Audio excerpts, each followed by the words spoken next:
You feel about it, Pat, somebody who covers college football from a front row seat. What's going to happen here this week when people meet again to discuss this topic? And ultimately, are we going to see this playoff before 26? I have a feeling we will. There are complications. If they had done it a year ago, we almost assuredly would be seeing it as soon as 2024.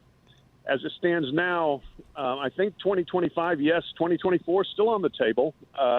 It's just hard to navigate dates, even 2 years out. It is difficult to line up the many things you've got to do to host an event that large, especially one that's going to have this many tentacles through multiple layers of bowl games and home games and then semifinals and a championship game and hotels and all that sort of thing. So it's not easy, but the sense I've gotten from people is, yeah, it's doable.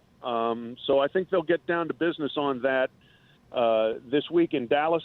There's a meeting there and try to fast track this thing and push it through and make some things happen. My sense, again, is that we will not have to wait until 2026 for this, that it's going to happen before then, and thank goodness.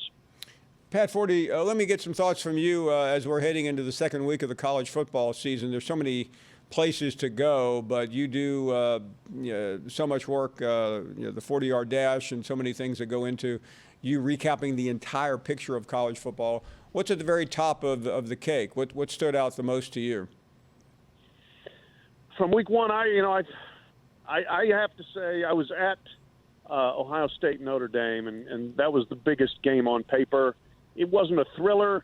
It wasn't super pretty for Ohio State, but I thought there were good things that came out of it for both Ohio State and for Notre Dame. Ohio State, first of all, showed it could win ugly and win tough, and I think everybody looked at that team last year and said, yeah, they're a big chunk play, dazzling, go fast. When everything's going well, you just blow people away sort of team. That was not the case here. Best receiver maybe in the country, Jackson Smith-Njigba, gets hurt. They're dinking and dunking on offense. They're having to grind it out in the second half, but they did it.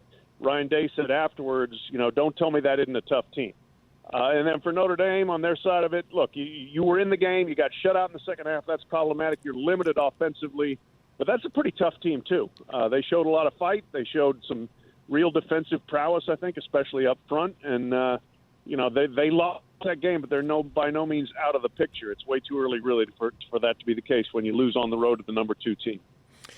Pat, we tend to overreact a lot, but it's hard to be patient and not overreact about what we saw from the Pac-12. I know it's almost become cliche to declare them dead after the first weekend, but they still have SC and a couple of other beating hearts. But, man, Oregon and Utah, what can you say about them?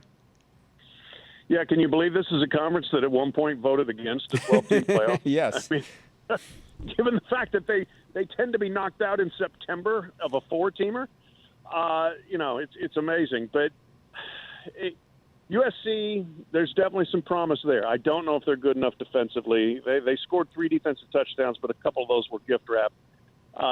Really, the Oregon thing was the one that was the big disaster. Utah, probably disappointing they didn't win that game, but I'll give credit to Florida. Billy Napier had them ready, and Anthony Richardson was a special player. Utah, if you keep winning, that, I think, is not going to end up looking like a bad loss at all. Oregon was a disaster. That was awful. Probably should have known when Bo Nix went in there and they're like, here, please save us. That was not a good thing. Bo Nix works hard, very nice young man, but he's been very inconsistent his whole career. And if you're going to go up against Georgia, he's already done that 3 times. We've seen how that movie turned out, and now it's turned out that way a 4th time. So the rest of that league, yeah, I mean, there's just not a lot to love there. We'll see if anybody can rise up and establish themselves, maybe in Oregon State. I'm not saying a playoff contender, but Oregon State can maybe put together, a good team and be a challenger. Maybe Washington gets back on its feet. But for the most part, that league, if you're looking for playoff contenders right now, it's USC, and you better hope that Utah can somehow get back together here. Final question here, Pat. You live in Kentucky, so whether you want to or not, you end up being subjected to a lot of University of Kentucky conversation.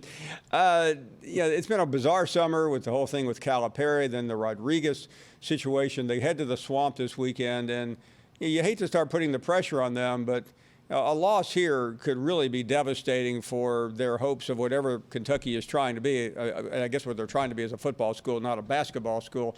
As Cal said, we had Roman Harper on here yesterday. Stoops will be with us in 3 hours. And Roman Harper predicted here it's going to be a beatdown. Florida is going to win. These are not things that Mark Stoops wants to hear. And if they walk out of there with a loss Saturday night, I'm not ruling this program out, but considering where they want to be, what would we be able to say about them? Yeah, because here's the thing. Like, Kentucky has always been the kind of program like, hey, we win 9, we win 10, we're happy. Well, it's time to up the stakes. They've gradually improved, and you look around the rest of the SEC East and say, why can't we at least be second? Why can't we be better than Florida this year and Tennessee? Now it's a little more complicated. Florida looks pretty good. Your star running back is out, presumably for this game, but we'll see. You've got other issues there off the field involving players. How many of them? How serious? Kentucky's not been very forthcoming. But this is the kind of game where it used to be for Kentucky fans for decades. Man, I just hope we show up and don't get blown out. Now you should walk in there and say, we should go win this game. And if we don't, that's disappointing. And so, yeah, there's a new level of pressure, I think, on Mark Stoops and the evolution of Kentucky football. You want to be a football school? These are the kind of games you should go in and expect to win. Thanks for watching ESPN on YouTube. For live streaming sports and premium content, subscribe to ESPN+.